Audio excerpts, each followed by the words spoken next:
Bluegrass Jam Along is proud to be sponsored by Collins Guitars and Mandolins, each and every one built from the sound up in Austin, Texas.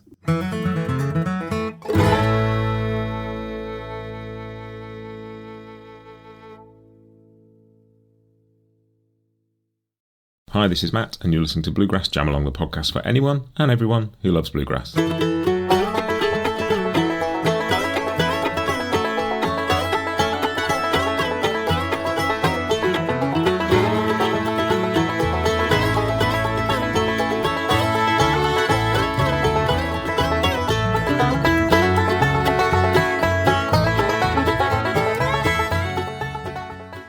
Hey everybody, welcome back to Bluegrass Jam Along. This is your Bluegrass Briefing for the 16th of June 2025. And we will, as always, kick off with just some bits of podcast news.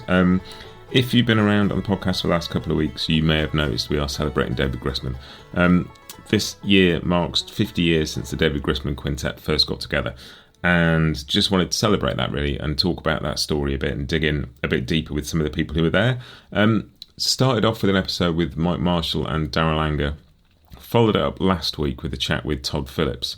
Both fascinating conversations, really fun, really interesting, loads of new detail I didn't know, just it's really fun hearing them talk about that time and the stuff that came out of it as well, really, really interesting. This week we got David Grisman himself on Wednesday, had a fascinating conversation with him about that early period of the quintet, how it came together, the stuff that came before, the stuff that came afterwards, some of the people involved, just some of his approach to all that. Really interesting conversation. So that's coming out on Wednesday. Do stick around for that. And then after that, I'm going to be doing something to chat about IBMA World of Bluegrass's move to Chattanooga this year. Having a bit of a conversation about the history of World of Bluegrass, the places it's been, kind of how the format's changed a bit over the years and what to expect this year. That's going to be a really interesting one too, so come back and listen to that in a couple of weeks. But in the meantime, it's all the Grisman stuff. Enjoy that. I've loved doing these. They've been really, really good fun. And the feedback's been great. People seem to have really enjoyed them. I know particularly that first Grisman Quintet record means a lot to a lot of people, but just the contribution David and that band have made over the years is phenomenal. So yeah, a lot of fun doing that. What else? All the usual stuff. Go to bluegrassjamalong.com for chord charts, for all the backing tracks, all the interviews. For those of you fairly new to the podcast, there is a huge amount of jam along backing tracks. That's how this podcast started, and I've sort of transitioned into doing interviews now, but there's a load of backing tracks you can play along with on the website and on the podcast as well. So go and check those out. If you want to support the podcast, you can subscribe for a tiny amount of money on Apple Podcasts, which all goes towards helping keep this going. If you want to hear more content like these Grisman episodes, if you want to hear more of the kind of stuff I've been putting out, do please think about subscribing, because every little bit helps towards keeping this going. Otherwise, just share an episode with a friend. If you know somebody who loves bluegrass, send them a link. That is also extremely helpful. Right, let us crack on with the first bit, which is Church Street News, which is the news and announcements.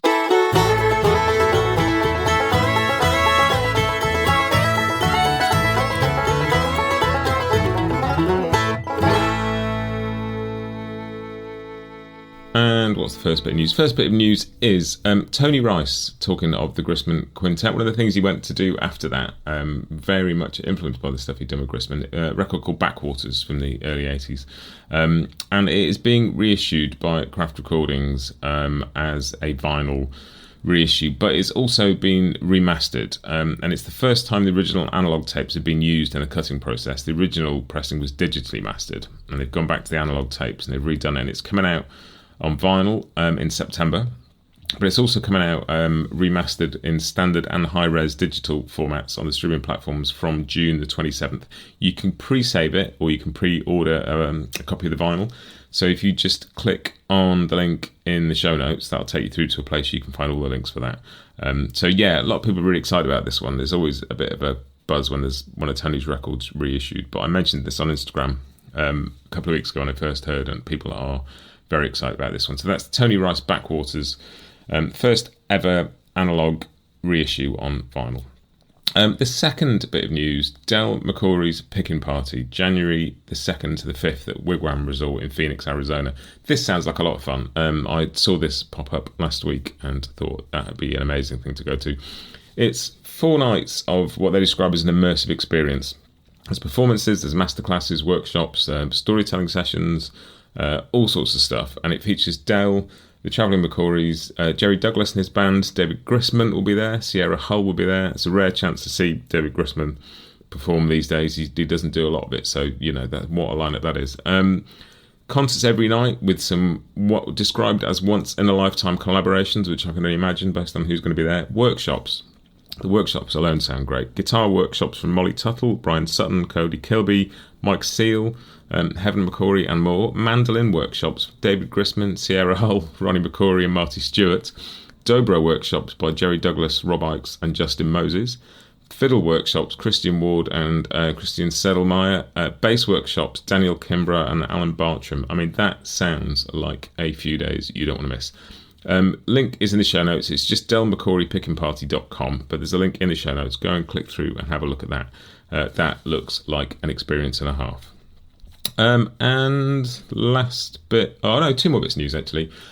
First off, the 2025 IBMA International Band Performance Grant has gone to the Often Heard from over here in the UK. They've been around for about 10 years now, and they are Rupert Hughes on guitar, Evan Davis on mandolin, Niles Krieger on fiddle and Sam Quintana on bass, and they will be over at IBMA World of Bluegrass in Chattanooga performing, which is great. Congratulations to them. If you've been listening to the podcast for a while, you might remember I did an interview with Charlotte Karivic, wonderful guitarist from over here in the UK, who put an album out last year called Sensible or Otherwise, and Evan played the mandolin on that. There's some wonderful mandolin on that record, and Evan played on that one. He's been touring with Charlotte over here, but you will get to see him with his band, The Often Heard, in Chattanooga in September. So good luck to them. I hope they enjoy that trip. And final bit of news, Bluegrass at the Ryman. Bluegrass Nights at the Ryman returns for its 32nd season.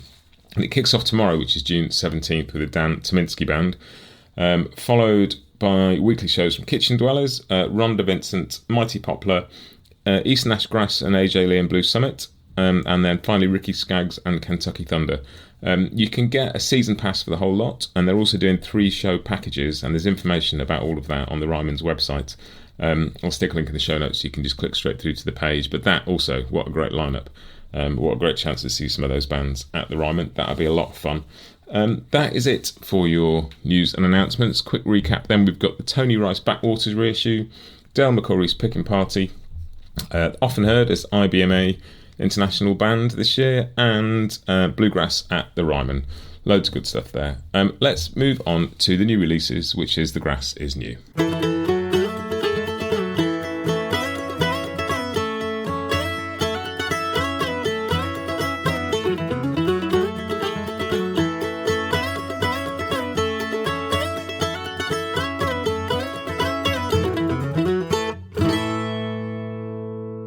And first up, we have a new album from Tim O'Brien. It's actually a new album from Tim O'Brien and Jan Fabricius.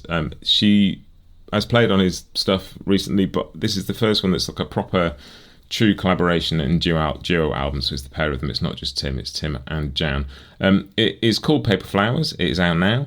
It was recorded at Cowboy Arms in Nashville with Tim on guitar and vocal, Jan on mandolin and vocal, with Mike Bubb on bass, Mike Rojas on accordion, Justin Moses on dobro, and Larry Atamanuik on drums. And 12 of the 15 tracks on this record were co-written with sort of legendary folky and songwriter Tom Paxton. I haven't had a chance to listen to this one yet, but I've got it teed up for this week, and I'm very much looking forward to digging into that a bit. So yeah, Tim O'Brien and Jan Fabricius' new album, Paper Flowers, featuring lots of co-writes with Tom Paxton. Go and have a listen to that. And there is also a new single from CJ Lewandowski featuring Del and Ronnie McCory, and that's She's No Angel, a track lots of you will know, I'm sure, from Kitty Wells, from the Osborne Brothers, lots of versions of that over the years. So that is also in the Grass is Mostly New playlist. Go and have a listen to that. If you don't know the playlist, it's something I just add new releases to every week throughout the year. Great way of catching up with some new music, seeing what's out there. It's on Spotify. There's a link in the show notes. It's just called The Grass is Mostly New 2025. Go and like and follow that playlist, and then every week you can check back and hear the new releases. But that is it for The Grass is New. Moving on to Scroll On Buddy, which is just something that I've spotted on social media.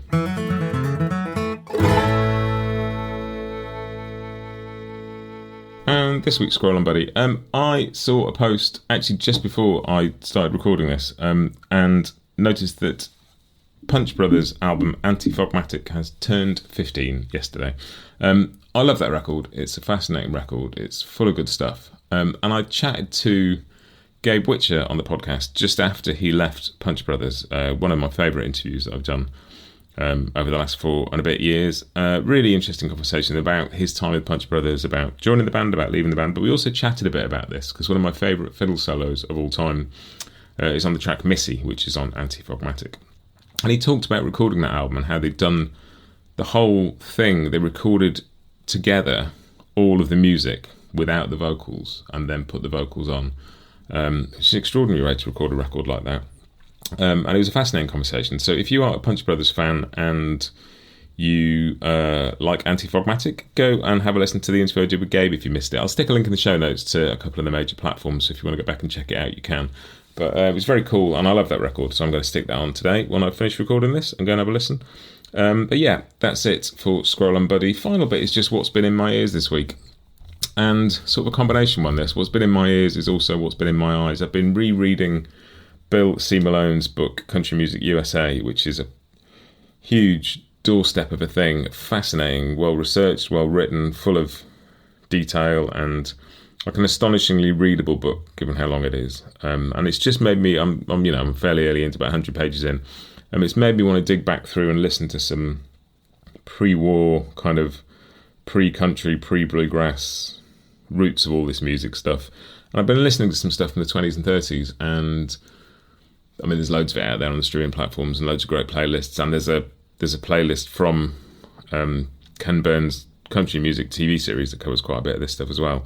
But particularly been digging back through 3 CDs I was kindly sent by Bear Family Records when I did an episode a while back with Ted Olson chatting about some of the reissues they'd done around the Bristol sessions, the Knoxville sessions and the Johnson City sessions. I'll stick a link in the show notes to that episode as well if you missed it, because that is really interesting. Fascinating bit of sort of pre-bluegrass history. But yeah, just been listening to stuff from the 20s and 30s and really enjoying it. I listen to a lot of new music for the podcast, and sometimes I really enjoy just digging back and listening to another period for a bit as well. Get my ears in a different sort of space. But that is it for this week. As I said at the front, all the stuff is on bluegrassjamalong.com. Come and find me on the social channels. Say hello. Join in some conversation. Let me know what you like. Tell me some stuff that I'm missing that I should be listening to. And just reach out and say hi. It'd be nice to hear from some people. That is it for this week. I will see you next week. Don't forget to check in on Wednesday and hear the David Grissman interview, because that is a really special one. Really excited about that one. But in the meantime, have a great week. I'll see you next time, and happy picking.